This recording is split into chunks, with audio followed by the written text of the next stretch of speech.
नमस्कार, मैं हूं आपके साथ गौरव राजेंद्र। बुलेटिन की शुरुआत करते हैं। राज्यपाल हरिबाबू बागड़े से शनिवार को राजभवन में मुख्यमंत्री भजनलाल शर्मा और राज्यसभा सांसद जेपी नड्डा ने शिष्टाचार भेंट की। इस दौरान नेताओं ने राज्य के समग्र विकास और वर्तमान प्रशासनिक विषयों पर चर्चा की है। भेंट को सौहार्दपूर्ण वातावरण में संपन्न बताया। यह मुलाकात राजकीय औपचारिकता के तहत में की गई, जिसमें राज्य हित से जुड़े विभिन्न मुद्दों पर विचार विमर्श हुआ।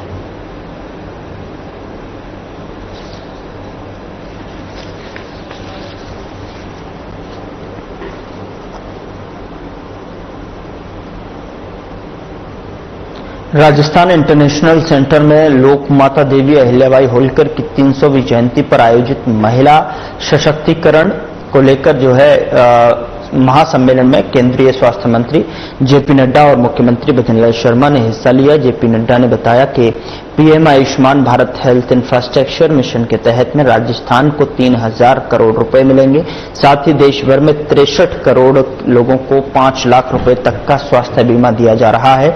मुख्यमंत्री ने बताया कि लखपति दीदी योजना से 7.80 लाख महिलाएं लाभान्वित हुई हैं। कार्यक्रम में 1800 महिलाओं को ऋण, 32,000 से अधिक बालिकाओं को लाड़ो प्रोत्साहन योजना के तहत 11 करोड़ रुपए की राशि और 2000 छात्राओं को स्कूटी वितरित की गई। इस मौके पर गर्भ की पाठशाला योजना और स्वास्थ्य नारी चेतना अभियान का शुभारंभ किया गया। बता दें कि कार्यक्रम में कई केंद्रीय मंत्री, जनप्रतिनिधि, अधिकारी और बड़ी संख्या में आमजन उपस्थित रहे।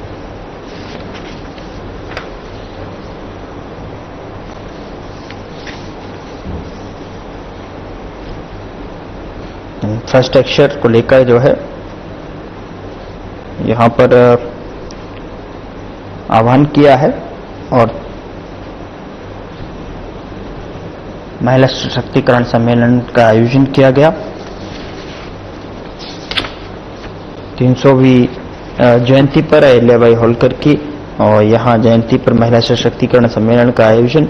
सम्मेलन में सीएम और जेपी नड्डा शामिल हुए। सम्मेलन में नारी सशक्तिकरण को लेकर शक्ति की सौगात मिली है।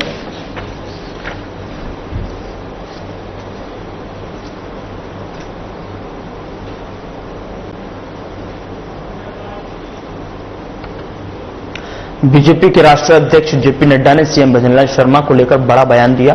उन्होंने कहा कि भजनलाल शर्मा विचारधारा के सच्चे सिपाही हैं और जो दिन रात प्रधानमंत्री नरेंद्र मोदी के विजन को जन जन तक पहुंचा रहे हैं। ऐसे समर्पित कार्यकर्ता को मुख्यमंत्री की कुर्सी दी गई। जेपी नड्डा ने पूर्ववर्ती सरकारों पर तीखा हमला बोलते हुए कहा कि पहले की सरकारें किस सोच से चलती थीं, वह सबके सामने है। उन्होंने कहा कि दिन और रात का फर्क हो तो दिन को पसंद करना चाहिए, यही हमारी और उनकी सरकार में अंतर है। जेपी नड्डा ने विपक्ष पर तंज कसते हुए कहा कि उनकी सरकार जनसेवा के लिए काम करती है, न कि स्वार्थ के लिए। उन्होंने बीजेपी सरकार की सफलता और जनहित के कामों को लेकर जनता का आभार जताया है।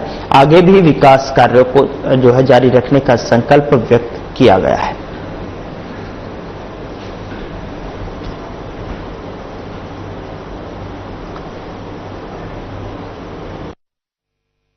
बैठाना मुख्यमंत्री के पद पर यह विषय नहीं है। विषय यह है कि इस विचारधारा के एक सिपाही को बैठाना, जो दिन रात एक करके उनकी टीम पूरी ताकत से मोदी जी के नेतृत्व में राजस्थान की सेवा कर रही है, इस बात को हमको समझ लेना जरूरी है। आपने अन्य सरकारें भी देखी हैं, वो किस तरीके से सरकार चलाते रहे वो भी आपने देखा है, आपको पता है उनकी सोच क्या थी। लेकिन मैं एक बात जरूर कहना चाहूंगा कि दिन और रात का अंतर हो तो कम से कम रात के बाद दिन तो पसंद आना चाहिए, इसकी तो हमको ध्यान।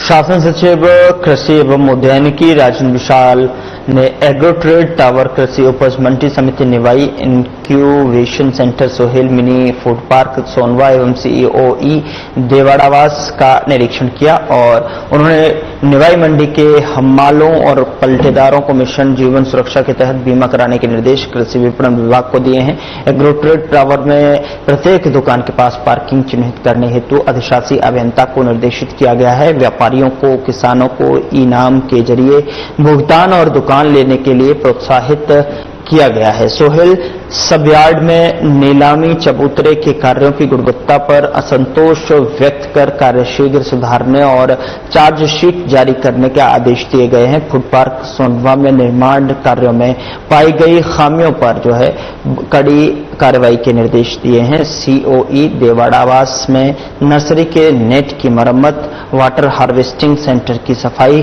टूटी पाइपलाइन और सोलर लाइट सुधारने के निर्देश दिए गए।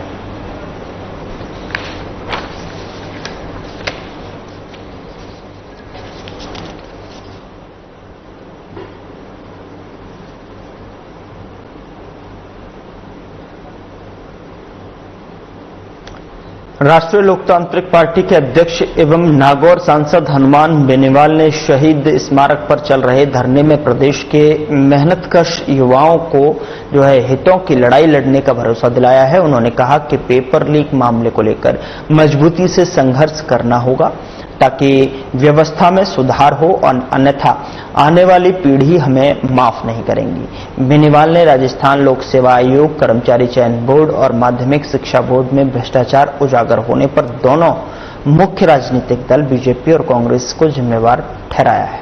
साथ ही आपको बता दें कि उन्होंने कहा कि यह कोई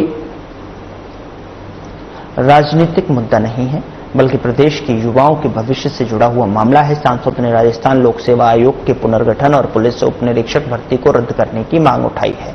साथ ही उन्होंने युवाओं से एकजुट होकर इस लड़ाई को आगे बढ़ाने का आह्वान किया है।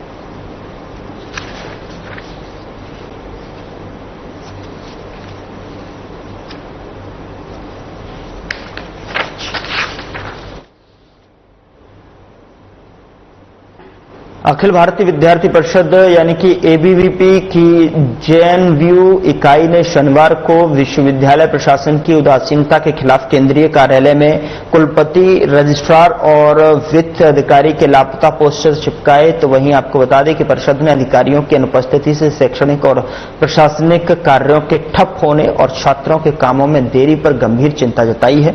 इकाई सचिव सुनील सेन ने कहा कि अधिकारियों की गैरहाजिरी से कार्य बाधित है। कार्य समिति सदस्य ललित दाधीच ने आरोप लगाया कि कुलपति ने गोपनीय फाइलें नियमों का उल्लंघन करते हुए उदयपुर स्थित निजी निवास ले जाकर रखी हैं और एबीवीपी ने अधिकारियों की नियमित उपस्थिति, पारदर्शिता और लंबित कार्यों के निपटारे की मांग की और चेतावनी दी कि मांगे न मानी गई तो चरणबद्ध आंदोलन किया जाएगा। जनक सिंह भाटी, गौतम भाटी और भरत पारीक सहित कई कार्यकर्ता मौजूद थे। पश्चिमी राजस्थान के सबसे बड़े विश्वविद्यालय जयनारायण व्यास विश्वविद्यालय के अंदर प्रशासनिक इकाई, जिसमें कुलपति महोदय, कुल सचिव महोदया और वित्त नियंत्रक, ये तीनों पिछले कई समय से अपनी कुर्सी से गैर हाजिर है। इसी को लेकर आज अखिल भारतीय विद्यार्थी परिषद ने जयनारायण व्यास विश्वविद्यालय के कैंपस के अंदर पूरे परिसर में तीनों अधिकारियों के लापता होने के पोस्टर्स सब जगह चिपकाए हैं और अखिल भारतीय विद्यार्थी परिषद राज्य सरकार से मांग करती है कि जल्द से जल्द परमानेंट वाइस चांसलर की नियुक्ति की जाए। अगर ये जल्दी नियुक्ति नहीं की जाती है, इसको लेकर विद्यार्थी परिषद राज्य सरकार के खिलाफ उग्र प्रदर्शन करेगी, जिसकी जिम्मेदारी राज्य सरकार की होगी।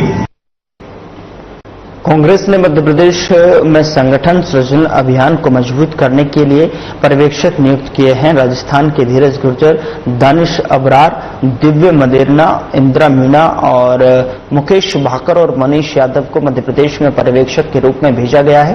ये पर्यवेक्षक संगठन की मजबूती और जिला अध्यक्षों की नियुक्ति में महत्वपूर्ण भूमिका निभाएंगे। कांग्रेस का उद्देश्य प्रदेश में पार्टी की जड़ों को मजबूत करना और बेहतर संगठनात्मक ढांचा तैयार करना है। पर्यवेक्षकों की नियुक्ति से मध्य प्रदेश में पार्टी कार्यकर्ताओं का समन्वय और विकास बेहतर होगा।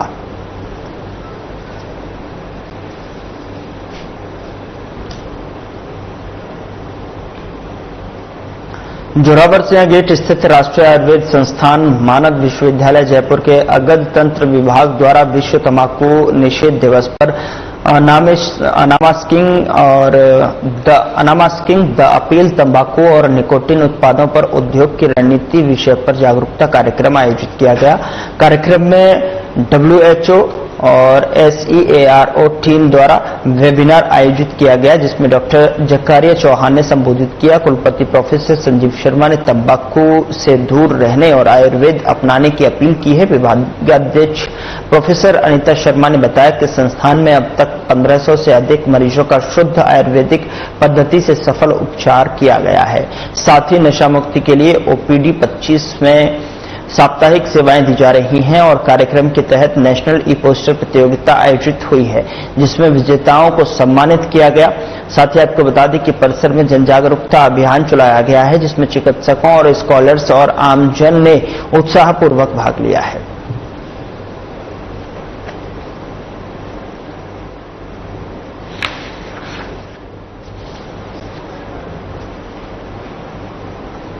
जिला कलेक्ट्रेट सभागार में सोमवार को जिला कलेक्टर डॉक्टर जितेंद्र कुमार सोनी की अध्यक्षता में जिला स्वास्थ्य समिति की बैठक आयोजित हुई है और आपको बता दें कि बैठक में टीबी मुक्त ग्राम पंचायत अभियान, निक्षय पोर्टल पर मरीजों के खाते खुलवाने, निक्षय मित्रों की संख्या बढ़ाने और लाड़ो प्रोत्साहन योजना की किस्तों का समय पर भुगतान सुनिश्चित करने के निर्देश दिए गए हैं। चिकित्सा संस्थानों में आने वाले मरीजों की आभा ID अनिवार्य रूप से बनाने के निर्देश दिए गए। विश्व तंबाकू निषेध दिवस पर शपथ कार्यक्रम का आयोजन कर तंबाकू सेवन से दूर रहने की शपथ दिलाई गई। कतारों से मुक्ति और आभा अपनाओ अभियान के अंतर्गत अस्पतालों में QR कोड युक्त स्टडी और बैनर लगाने के लिए निर्देश दिए गए हैं। बैठक में ANC, PNC और MNDY और MNJY टीकाकरण, राजश्री, JSY और RBAS के सहित कई योजनाओं की प्रगति की समीक्षा की गई है। बैठक में जिला और ब्लॉक स्तरीय अधिकारी मौजूद रहे।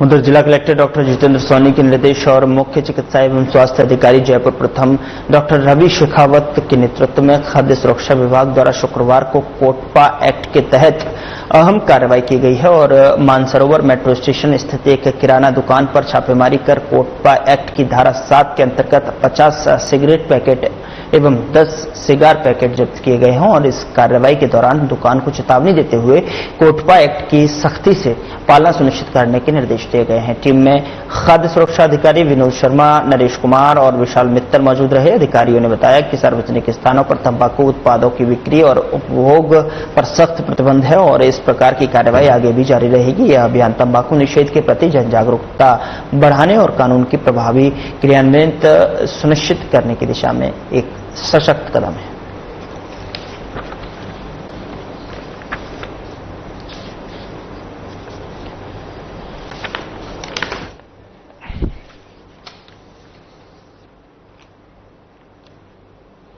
उधर जिला प्रशासन एवं नागरिक सुरक्षा विभाग द्वारा जिले में 2 स्थानों हनुमानगढ़ टाउन बस स्टैंड और टिब्बी के मसीतावाली हेड पर ऑपरेशन शील्ड मॉक ड्रिल का आयोजन किया गया। विस्फोटक सामग्री और एयर स्ट्राइक की सूचना पर फायर ब्रिगेड, पुलिस, चिकित्सा, होमगार्ड, सिविल डिफेंस और SDRF की टीमें तुरंत घटनास्थल पर पहुंची और 20 घायल व्यक्तियों को प्राथमिक उपचार के बाद जिला अस्पताल पहुंचाया गया।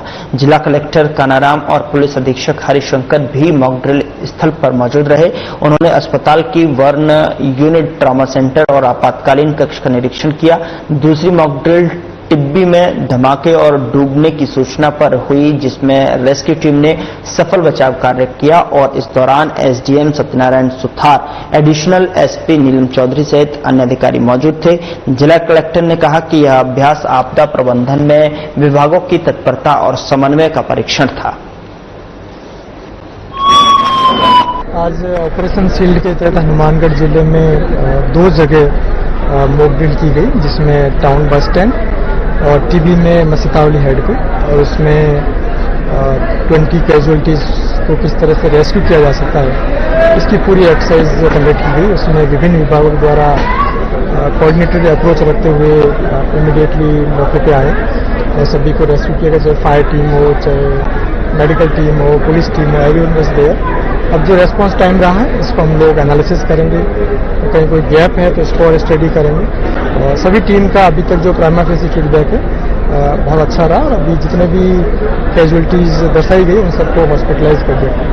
जिस तरह से आज लोगों ने जिस तरह से समाज सेवकों को जो कई संगठनों को आपने शामिल किया है, आम लोगों को किस तरह से इस तरह की अगर कोई घटना होती है तो आम लोग किस तरह से शामिल हो, उसको लेकर सब प्रशासन क्या कुछ पहल करेगा? विशेष तौर पर जब ऑपरेशन सिंदूर चला था तब देखा होगा हमने हर वार्ड लेवल पे और ग्राम पंचायत लेवल पर नागरिक सुरक्षा समितियां गठित की थी।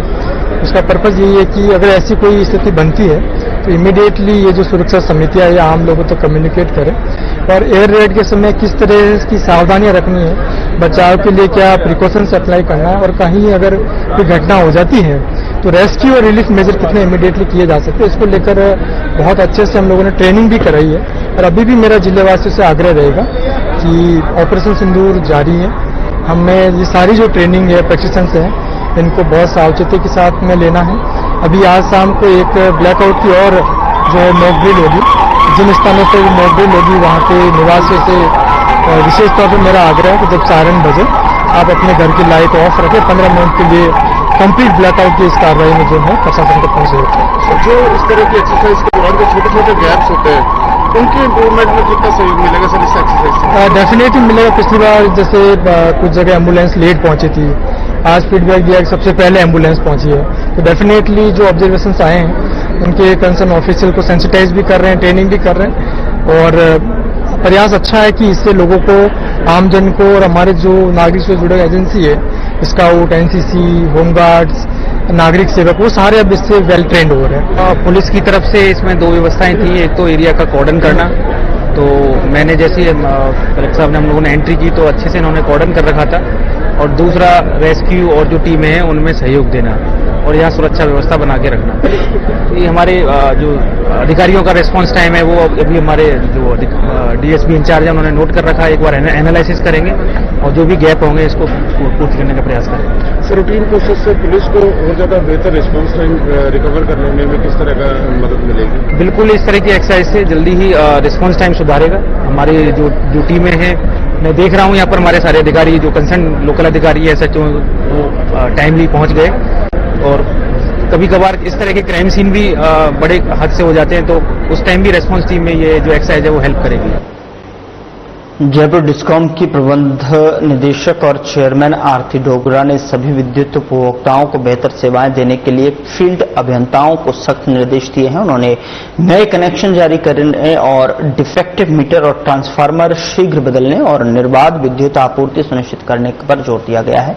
विद्युत भवन में आयोजित वरिष्ठ अधिकारियों की बैठक में उन्होंने लंबित कनेक्शनों को जल्द निपटाने और जून माह में ईवी चार्जिंग कनेक्शन जारी करने के निर्देश दिए हैं। 33 केवी और 11 केवी फीडर्स की ट्रिपिंग समस्या को लेकर जो है तकनीकी सुधार पर निर्बाध बिजली देने और 50,000 रुपए से अधिक बकाया वसूली प्राथमिकता देने को कहा है। और साथ ही आपको बता दें कि आरडीएसएस योजना के तहत चल रहे कार्यों की समीक्षा कर कार्यों को शीघ्र पूरा करने और योजना के तहत नए सब स्टेशन और फीडर्स का निर्माण तेज करने के निर्देश दिए गए हैं।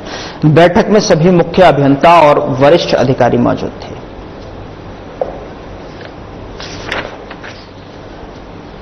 तो डिस्कॉम के वरिष्ठ अधिकारियों की बैठक आयोजित की गई है और आरती डोगरा ने फील्ड अभियंताओं को इस बैठक के माध्यम से सख्त निर्देश दिए हैं और उपभोक्ताओं को बेहतर सेवाएं देने के लिए फील्ड अभियंता डिस्कॉम में लंबित कनेक्शन शीघ्र निपटाने के भी आदेश दिए गए हैं। उधर गायत्री मंदिर के पवित्र सानिध्य में भव्य कलश यात्रा का आयोजन हुआ है, जिसमें लगभग 500 महिलाओं ने भाग लिया और यह धार्मिक और सांस्कृतिक यात्रा मंदिर परिसर से शुरू होकर नगर के मुख्य मार्गों से होते हुए पुनः मंदिर प्रांगण में समाप्त हुई। और बता दें कि महिलाएं पारंपरिक परिधानों में सुसज्जित सिर पर कलश लेकर भक्ति गीतों और मंत्रोच्चार के साथ यात्रा के शामिल रहीं और जिसमें पूरे वातावरण में आध्यात्मिक ऊर्जा का संचार हुआ। नगरवासियों ने पुष्प वर्षा कर श्रद्धालुओं का स्वागत किया। गायत्री परिवार के शशिकांत बोहरा ने बताया कि इस आयोजन का उद्देश्य समाज में धार्मिक चेतना, सामूहिक साधना और सांस्कृतिक एकता का प्रसार करना है। बता दें कि कार्यक्रम में कई समाज सेवी, जनप्रतिनिधि और श्रद्धालु मौजूद रहे। यात्रा के समापन पर मंदिर प्रांगण में सामूहिक प्रार्थना और यज्ञ किया गया, जिसमें सुख, शांति और समृद्धि की कामना की गई। दिवस है गायत्री परिवार की स्थापना जो अयोध्या में थी कनकल में, वो कि आज शताब्दी वर्ष चल रहा है, तो संपूर्ण भारत में इस प्रकार के 300 रथ घर घर ज्योति लेकर के पहुंच रहे हैं। उसी उपलक्ष्य में हरिद्वार से आई हुई यात्रा, हमारी ज्योति यात्रा, यह माता बहनें मान से एकत्रित हुई, सब कलश पूजन हुआ। उसके बाद गायत्री मंत्र के साथ ये रथ बैंड बाजों के साथ मैन बाजार होते हुए, सभा मेडिकल होते हुए, बैंक होते हुए, जंगाल चौक होते हुए, मैन बाजार होते हुए और यहाँपुर रोड होते हुए और वापिस पुनः गायत्री मंदिर में पहुंचा है। और यहाँ माता बहनों को किस प्रकार से आचरण करना चाहिए, किस प्रकार से हमें शुद्ध भाषाओं का उपयोग करना चाहिए, घर में बच्चे संस्कारित कैसे होंगे, ये बच्चे जब भी संस्कारित होंगे जब हम इनको अच्छे संस्कार देंगे। आज पानी, ये सब चीजें गायब होती जा रही है। जैसे जैसे हमारी धार्मिक प्रवृत्ति कम होती गई और उसके ये हमें परिणाम भोगने पड़ रहे हैं। अतः गायत्री परिवार संपूर्ण भारत में यही एक अलग जगारा है कि हम सुधरेंगे, देश सुधरेगा, हम सुधरेंगे, हर व्यक्ति सुधरेगा, नशे से दूर रहें और अच्छी आदतें, संस्कारित बच्चे हों, ऐसी भावना के साथ आज ये यहाँ यात्रा संपन्न हुई। 500 महिलाएं थी जिन्होंने इसमें कलश यात्रा में भाग लिया है। इन सब ने कलश की व्यवस्था की है, नारियल की व्यवस्था की और आज इनका ये जो हरिद्वार से हमारे आए हुए हैं शांति कुछ से, उन्होंने भी ये प्रवचन दे रहे हैं। उसके बाद ये प्रसाद वितरण होगा और सब अपने जोधपुर ग्रामीण पुलिस के बिलाड़ा थाना पुलिस ने ऑपरेशन भौकाल के तहत कार्रवाई करते हुए 46 किलो डोडा पोस्त बरामद किया है और कार्रवाई के दौरान डोडा पोस्त परिवहन करने वाली कार को बरामद किया गया है। साथ ही आपको बता दें कि बिलाड़ा थाना अधिकारी ने बताया कि मुखबिर की जो सूचना मिली थी उसके अनुसार जो है पुलिस ने जब नाकाबंदी की तो एक कार शिफ्ट नाकाबंदी के पास में आकर वापस मुड़ी और पुलिस ने जब पीछा किया तो कार चालक कार छोड़कर जो है वहां से फरार हुआ और जब कार की तलाशी ली गई तो उसमें 46 किलो डोडा पोस्त बरामद हुआ है। पुलिस ने जो है डोडा पोस्त बरामद करते हुए कार को जब्त किया है और फिलहाल मौके से फरार आरोपी की तलाश की जा रही है।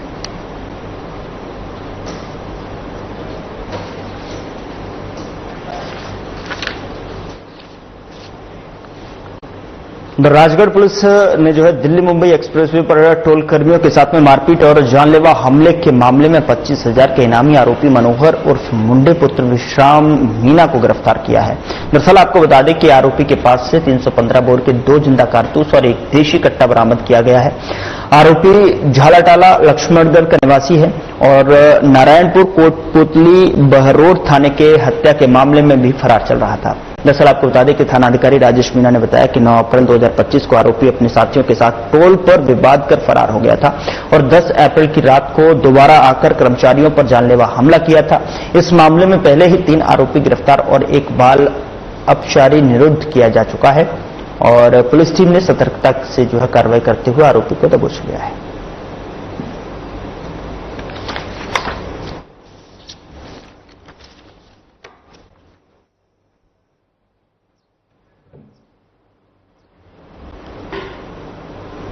ऑपरेशन सिंदूर की सफलता के सम्मान में शुक्रवार को सरदार शहर में ताल मैदान के गड़गौर घाट से गांधी चौक तक भव्य तिरंगा यात्रा निकाली गई।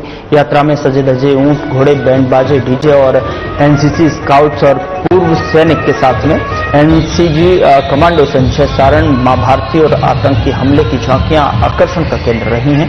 साथ ही आपको बता दें कि सैकड़ों युवाओं ने तिरंगा लहराते हुए भारत माता की जय के नारे लगाए जबकि शहरवासियों ने पुष्प बरसाकर यात्रा का स्वागत किया। शिक्षक संपत झांकीड द्वारा ब्रह्मोस मिसाइल की झांकी प्रस्तुत की गई। इसके बाद एक शाम शहीदों के नाम कार्यक्रम के शहीद सैनिकों को श्रद्धांजलि दी गई। ऑर्केस्ट्रा और देशभक्ति गीतों ने माहौल को देश प्रेम से सराबोर कर दिया। पूर्व मंत्री राजकुमार रेणवा ने कहा कि ऑपरेशन सिंदूर भारत की सैन्य शक्ति का प्रतीक है और यदि पाकिस्तान ने दुस्साहस किया तो ऑपरेशन जारी रहेगा।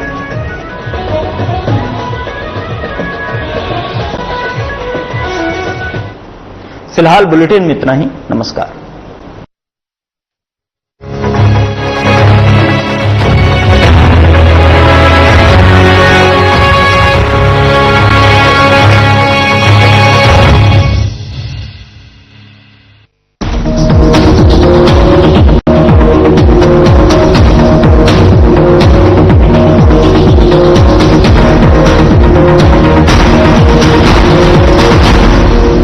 क्या